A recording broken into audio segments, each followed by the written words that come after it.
Do you see how, I don't know if you can tell on the camera, but it's a bit smoky out here. I'm going to tell you why in a moment, in case you didn't know. Hi, I'm his Big Bear Ron. It's Saturday morning. In about a week or so, I will be in California. And then a few days after that, I'll be leaving for Manila. But anyway, let's enjoy a few moments out here in my backyard.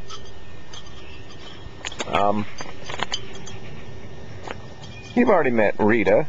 If you haven't, this is Rita. And over there is Jada. They are the only bitches that live in my house.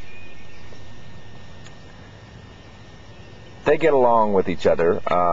Rita is the reigning bitch. She was there first, so she gets to be the leader of the pack. And the smoke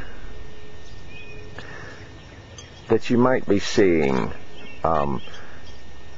I haven't seen the news coverage of this on TV, but I have heard about it on National Public Radio, that there's been a huge fire burning, a forest fire in South Georgia, that it has burned, oh gosh, I hesitate to guess, but it's been burning for weeks and weeks, and I guess everyone is praying for rain so that to help put the fire out. But anyway, it has generated so much smoke that it has made its way up here into the Atlanta area. The smoke just arrived about a week ago.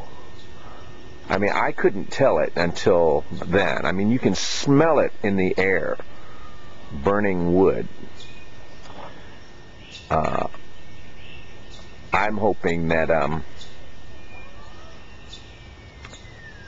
Mother Nature will give our firefighters a hand at this and help put this fire out.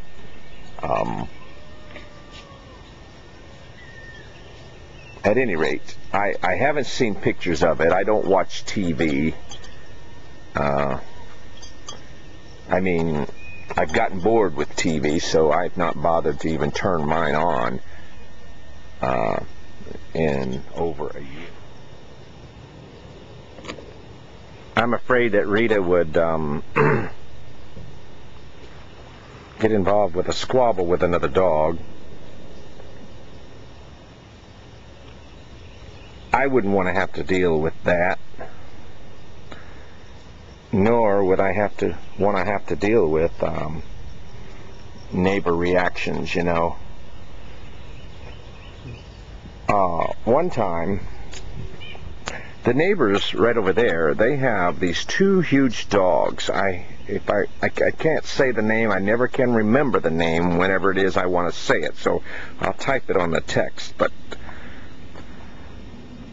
Rita and Jada hadn't met them yet, and so for all they knew, they were intruders. And when those dogs came out the back door, they both darted for the neighbor's house, and Jada broke her collar like a hot knife going through butter. She had one of those collars, though, that had the little plastic clip on it. I mean, she went right through that thing. She didn't hurt the dogs. We called her, and she ran around back behind that house, and then around back over there, and then she came back home. But I think from her point of view, she was just looking out for her own territory, But now I think the two of them are used to seeing them, and so they don't do that anymore. They pretty well sit still. They don't bark at them anymore. And then one time, the neighbor in that house over there, I mean, they hardly ever come out, and that's their business.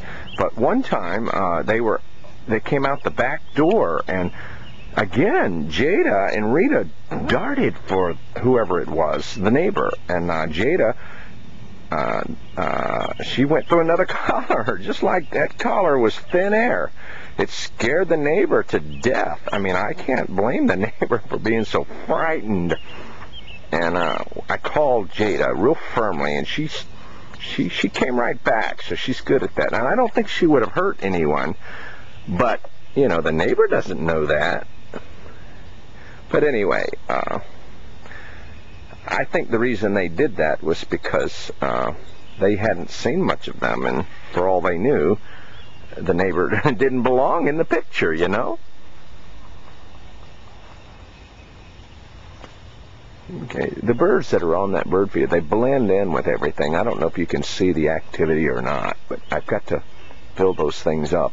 Again, I bought a great big garbage can, and I filled it up with enough bird seed to last while I'm gone.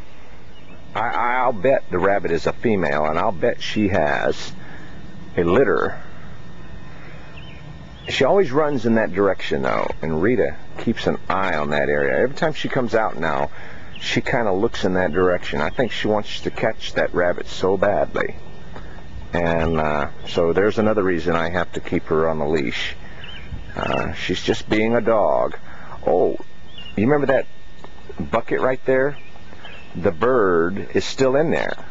That nest, she's nesting and incubating her eggs. And so I leave that thing alone.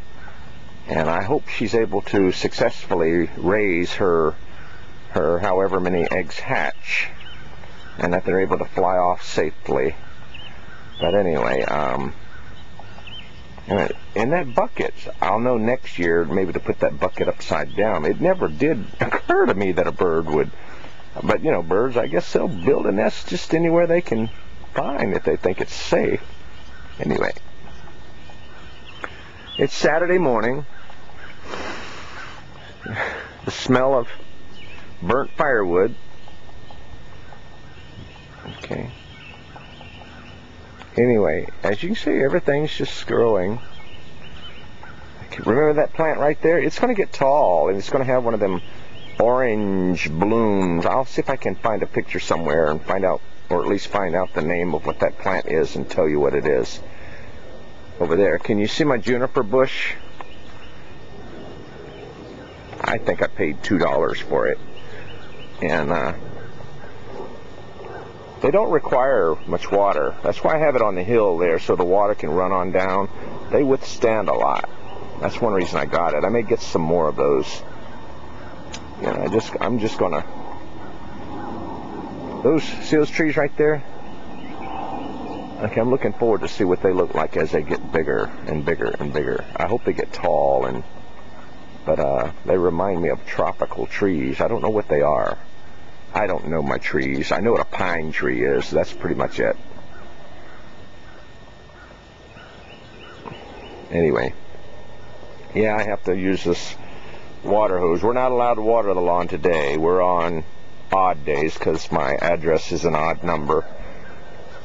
Okay, so I get to turn it on and run it on tomorrow. I think I'll cut the grass tomorrow, though. The weeds. You know, when I cut it, I just let the dead stuff lay out there and let it go on into the ground. Anyway,